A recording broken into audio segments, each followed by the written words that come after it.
It's Dada Bhagwan Foundation presentation. Trimandir Sankul, Adalaj, District Gandhinagar, Gujarat. Phone 9327010101.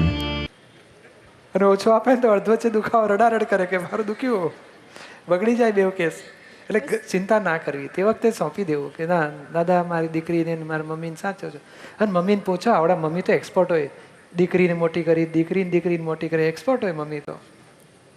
એ તમે બોજામાં ના રહેશો, સમજા. બે જગ્યાએ બોજામાંથી તમારું બેવ કામ બગડે જ પછી.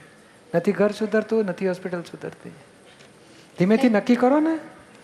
આ જ મલ્ટિપલ કોમ્પ્લેક્સિટી. આ કરું કે પેલું કરું, પેલું કરું તો પેલું રહી જશે, પેલું થશે, પેલું બાકી રહે. કૂચવાડા.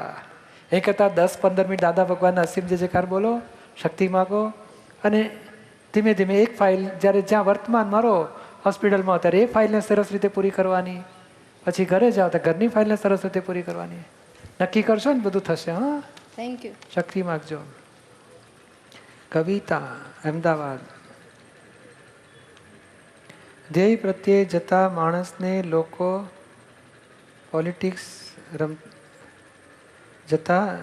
ધ્યેય પ્રત્યે જતા આપણને લોકો પોલિટિક્સ રમતા હોય અને વારે ઘડીએ અંશ લોકોનો શું છે,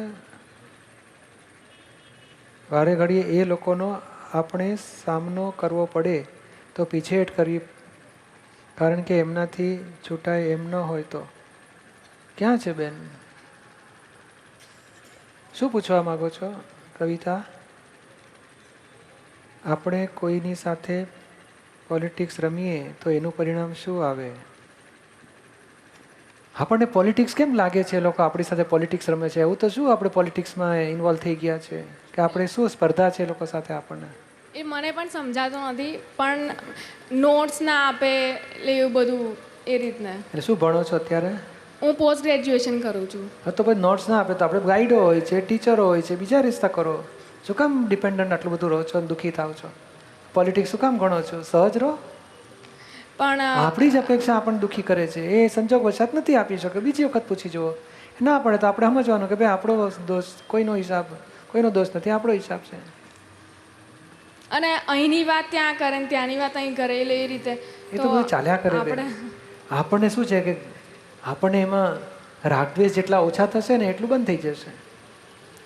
આપણને જેટલી અકળામણ, આ નિયમ કેવો છે, જેટલું તમે અકળાવો ને એટલું એ વધારે બગડતું જાય વાતાવરણ. તમને અસર ના થાય તો પછી બંધ થઈ જશે ધીમે ધીમે. પણ આપણે અહીંયા દાદા ભગવાનમાં આવીએ એટલે આપણને ખ્યાલ હોય, પણ એ લોકો સાથે એડજસ્ટ થતા બહુ ફાવતું નથી. આમ ઉલટાનો આપણે જ્ઞાનવાળા કહેવાય, આપણે એડજસ્ટમેન્ટ લેવાનું. એ લોકો જ્ઞાન વગરના છે, એ લોકો ના લે એડજસ્ટમેન્ટ. અને ગમે તે પોલિટિકલ કરે આપણને શું કામ મળે? તમે શું કામ મળે? તો હું જ કવિતા મારી જોડે કરે છે, મારી જોડે કરે છે કે કવિતા જોડે કરે છે? જુદું રાખો. સમજાય છે ને? તો આ રીતે આપણે વર્તન કરીએ ને તો એ લોકોને એમ દાદા ભગવાનનો ખ્યાલ ન હોય ને તો એમ સમજે કે આ કંઈ વિચિત્ર છે, આવું હોય. ના ના, એ આપણી માન્યતા છે. મને કોઈ વિચિત્ર માનતું નથી. કારણ કે બહુ સરસ, તમે સરસ જ્ઞાન કહો છો, ગોઠવો છો, તમે રહો છો, સરસ છે. એટલે આમાં આપણી બુદ્ધિની જરા દખલો છે. ધીમેથી એમને શુદ્ધાત્મા જુઓ, આપણે શુદ્ધાત્મામાં રહો. અને એમને માટે આપણા નેગેટિવ અભિપ્રાય છે, લોકો પોલિટિકલ છે, નોટ્સ આપતા નથી, આવા છે, અંદર અંદર વાતો ઊંધી જતી કરે છે, એ નેગેટિવ, આપણા નેગેટિવને પહેલાં ધોઈ નાખો. નિયમ કેવો છે કે જ્યાં સુધી આપણને સામી વ્યક્તિ માટે અવળા અભિપ્રાયો હોય ને ત્યાં સુધી એ ભમરડો આપણી માટે અવળો જ ફર્યા કરશે. જ્યારે આપણા અવળા અભિપ્રાય બંધ થઈ જશે, આપણી માટે અવળો ફરવાનું બંધ થઈ ગયો છે. ત્યારથી આ વિજ્ઞાન છે. હું તમારી માટે ઊંધું માન્યા તમે આવી છો તેવી છે, તમે જેટલી વાર ભેગા થાવ ને મારી સાથે ગમે જ નહીં વાત કરવાનું. કેમ? મારા અભાવ, તિરસ્કાર, અભિપ્રાય નેગેટિવ તમને ભોગવટા આપે, તમને વ્યવહાર કરવાનું ગમે જ નહીં. પછી મારું શુદ્ધ ભાવ હોય તો તમને મારી સાથે કંઈ ભાવ બગડવાનો નથી. એટલે આપણે હવે તમારા તરફથી હોમવર્ક ચાલુ કરો, 1 મહિનાનું હોમવર્ક. તમારી નજીકની જે બહેનપણી હોય નામ લખવાના, એની માટે નેગેટિવ અભિપ્રાય લખો. સમજાય છે? તમારા અપેક્ષા 0 રાખો કે મારી અપેક્ષાના આધારે મને આવું નેગેટિવ ઊભું થાય છે. બાકી એમનામાં એવું નથી. જુઓ, તમે તમારું ચોખ્ખું કરશો ને એ લોકો સરસ જ હશે. નથી, આ દુનિયામાં કોઈને કોઈની પડી જ નથી. એ ભમરડા પોતાની ચિંતામાં હોય કે આપણા માટે આવડા ચિતરવામાં બેઠા. આપણો અહંકાર નિયમ કેવો છે કે આપણે કંઈક ધારો કે હોય કે હું હોશિયાર છું તો એ લોકો બધા ભેગા મળીને તમને તોડી નાખશે. એટલે આપણા અહંકારને રિએક્શન આવે છે બધા. કુદરતનો નિયમ છે કે જેટલો અહંકાર આપણો વાંકો હશે એટલો લોકો સીધો કરી નાખશે. તો કુદરતનો નિયમ છે, એમાં કોઈનો દોષ નથી. એટલે આપણો અહંકાર જેટલો ડાઉન ડાઉન ડાઉન થયો તો કોઈ સીધું કરવાવાળું ભેગું નહીં થાય. બધા લોકોથી પ્રેમવાળો વ્યવહાર ચાલુ રહેશે આપણો. સમજાય છે તમને? હા. એટલે તમે તમારું હોમવર્ક કરો, નેગેટિવ અભિપ્રાય કોઈને માટેના લિસ્ટ બનાવો, એના પોઝિટિવ અભિપ્રાય શોધી કાઢો, અને એને 10 વખત હેલ્પ ના કરી હોય પણ એક વખત હેલ્પ કરી હોય ને તો 10 વખતને બાજુ મૂકી દેવાની કે ના બહુ સારી છે, પોઝિટિવ લો એની માટે. એમ કરી કરીને પોઝિટિવથી નેગેટિવને 0 કરી નાખો. આવશે? હા. કરજો. તમે તમારા ભોગવટામાંથી તમે મુક્ત થઈ શકશો. એ લોકોને કોઈ ફેરફાર કર્યા વગર તમે મુક્તિ ભોગવશો. બોલો. અને કોઈ વ્યક્તિ છે ને આપણા માટે જ વિચાર કર્યા કરે અને આપણે કંઈ પણ કામ કરીને તો એમાં વચ્ચે પોતાનું એ કરે જ, તો એ વ્યક્તિ આપણા માટે વિચારવાનું બંધ કરી દે એવું તો કઈ રીતે થાય? એ તમને કેવી રીતે ખબર પડી કે મારી માટે વિચાર કરે છે? એ ખબર પડી છે માટે તમે એની માટે વિચાર કરો છો, પૂરું થયું કે ના થયું? અમે એ શીખવાડીએ કે તમે બંધ કરી દો તમારો ફોકસ કેમેરાનો એની પર મૂકવાનો. ના સમજાયું? અને એ મારી માટે આવું વિચારે છે એવું તમે વિચારવાનું બંધ કરો. એ કેવી રીતે બંધ કરી શકો?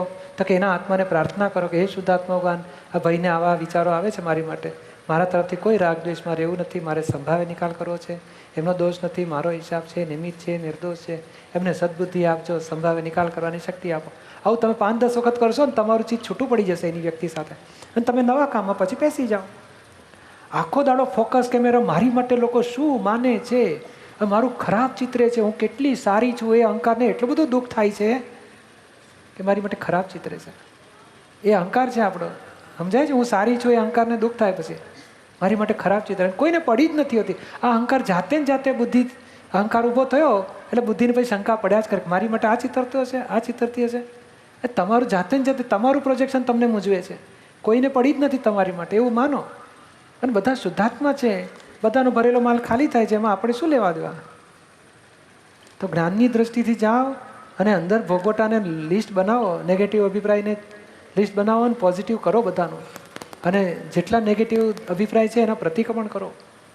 શુદ્ધાત્મા જુઓ, નિર્દોષ જુઓ. તો આ બધા નહીં તો આ મલ્ટિપલ કોમ્પ્લેક્સિટીમાં જઈ રહ્યા છીએ આપણે. સમજાય છે? ભૂલી ના જશો. પૂર્વ મુકુંદભાઈ કારિયા, પહેલી વાર આવ્યો છું. મારા દાદા મા બાપની સાચા હૃદયની, મારા દાદીમાં મા બાપની સાચા હૃદયથી સુખમાં દુઃખમાં સેવા કરેલ છે. તેમના શુભ આશીર્વાદથી સુખી છું. લખવું ન જોઈએ. મનમાં સતત ઈશ્વરનું સ્મરણ કરું છું. તો મારે જ્ઞાન લેવું જરૂરી છે? ક્યાં છે મુકુંદભાઈ? હા, એ જ્ઞાન તો કહે ને કે આ સંસારના સુખ મળ્યા આપણને, પણ આત્માનું જ્ઞાન તો એટલે માટે લેવાની જરૂર છે કે આ મુકુંદભાઈ એ શરીરનું સ્વરૂપ છે અને તમે શું કહો છો? હું જ મુકુંદભાઈ છું. એ વાત સાચી છે? તમે ખરેખર મુકુંદભાઈ છો એ વાત સાચી છે? હા, હું મુકુંદભાઈ છું. પછી તમારું નામ શું છે? મુકુંદભાઈ છે કે તમે પોતે મુકુંદભાઈ છો? મારું નામ મુકુંદભાઈ. હા, નામ આપણું લોકોએ પાડેલું નાના હતા ત્યારે, જન્મ્યા પછી. તો નામને આપણે ઊંચું માનીએ છીએ. તો કે આ શરીર આપણું, આપણે જેમ કહીએ ને આ ઘર મારું છે, તો કેનારો ઘરથી જુદો હોય કે ઘર અને કેનારો એક જ હોય? જુદો જ હોય ને. એ તો આ શરીરને આપણે શું કે માય બોડી કહીએ છીએ કે આઈ એમ બોડી કહીએ છીએ? My body. વી નેવર સે આઈ એમ બોડી. એટલે શરીરથી તમે જુદા છો. My body, my speech, my thoughts, my intellect, my ego, my wife, my children, my father mother, my grandmother, બધું માયમાં જાય. તો વોટ કમ્સ ઇન આઈ એ સેલ્ફ રિયલાઇઝેશન કરવાનું છે. સમજાય છે ને? એટલે જરૂરી છે. સેલ્ફ ઓળખ્યા વગર આપણે કર્યું, સારું કર્યું, સુખી થયા. પણ સેલ્ફ ઓળખીશું ને તો પરમનન્ટ હેપીનેસ મળશે. સમજાય છે ને? એટલે ખાસ લેજો હા જ્ઞાન. જય સચ્ચિદાનંદ. હા, ઈલાબેન પ્રજાપતિ, શું પ્રશ્ન હતો પૂછી લો. મારો પ્રશ્ન હતો સમ્યક બુદ્ધિ અને જ્ઞાનમાં આપણને ખબર કઈ રીતે પડે? સમ્યક બુદ્ધિ અને જ્ઞાનમાં હા કેવી રીતે ખબર પડે? હા સમ્યક બુદ્ધિ એ કહે ને કે આત્મા તરફ લઈ જનારી બુદ્ધિ છે, એટલે આત્મા તરફ લઈ જાય છે. અને જ્ઞાન તો પોતે જ આત્મા છે. એ વિનાશી ને અવિનાશીને જુદું પાડે એ જ્ઞાન કહેવાય છે.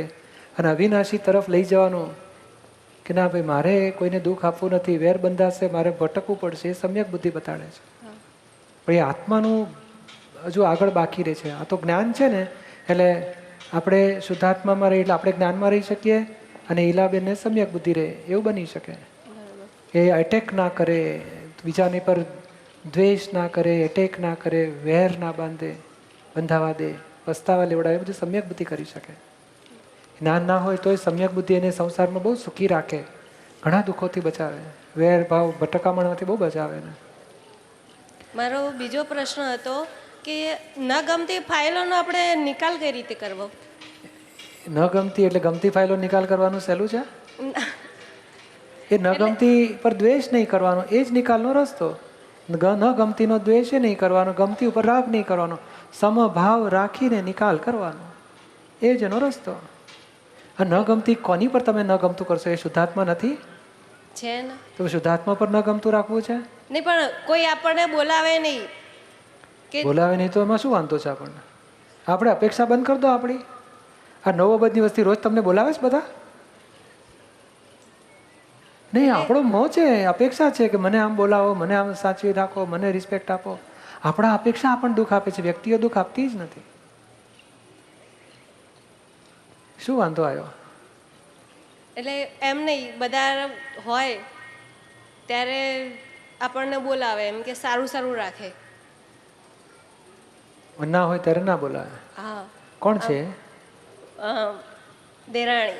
બોલો. તો તમારી અપેક્ષા છે ને, તમે તો શું કામ અપેક્ષા રાખો? તમે પ્રેમથી રહો ને એની જોડે. પ્રેમ કોનું નામ કહેવાય? એ ફૂલહાર ચડાવે તો એવો પ્રેમ, અને ગાળો ભાંડી જાય અને પછી કલાક પછી મળવા આવે તો એવો પ્રેમ. નહીં, તમારો રાગદ્વેષ તમને નથી દેખાતા? દેખાય છે ને. તો પછી એને ચોખ્ખા કરો ને, એને સુધારવાની મહેનત ના કરશો, અપેક્ષા એ રાખવાનું બંધ કરી દો. એ સારું સારું રાખે છે, એ તમે કેવું મીઠું લાગે છે ને, પછી તમને અપેક્ષા જાગે છે કે એ મારી માટે આવું રાખે, પછી નથી રાખતી તો તમને અકળામણ થાય છે. તમારી અપેક્ષા જ તમને નુકસાન કરે છે.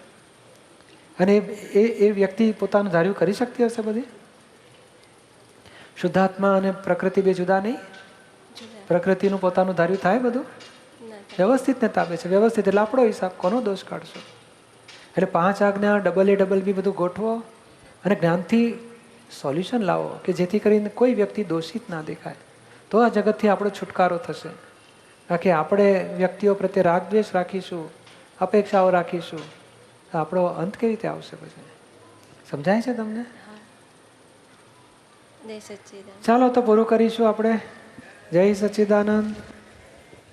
બધા મહાત્માઓને જય સચ્ચિદાનંદ.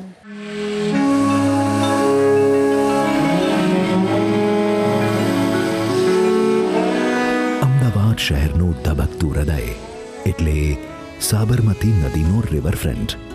આ રિવરફ્રન્ટ પર આવેલ 5 માળના દાદા દર્શન બિલ્ડિંગની ખુલ્લી છત પર ભગવાન શ્રી સિમંદર સ્વામીની વિરાટ પ્રતિમા બિરાજે છે, જેમની સાથે અહીં ભગવાન શ્રી કૃષ્ણ અને શિવ ભગવાન પણ બિરાજે છે. આમ ભારતના મુખ્ય 3 ધર્મ જૈન, વૈષ્ણવ અને શૈવનો સમન્વય આ નિષ્પક્ષપાતી ત્રિમંદિરમાં જોવા મળે છે. આપ સૌ આપના પરિવાર અને મિત્રો સાથે આ દાદા દર્શનના ભગવાનના દર્શન કરી. It's Dada Bhagwan Foundation presentation. Trimandir Sankul, Adalaj, District Gandhinagar, Gujarat. Phone 9327 010101.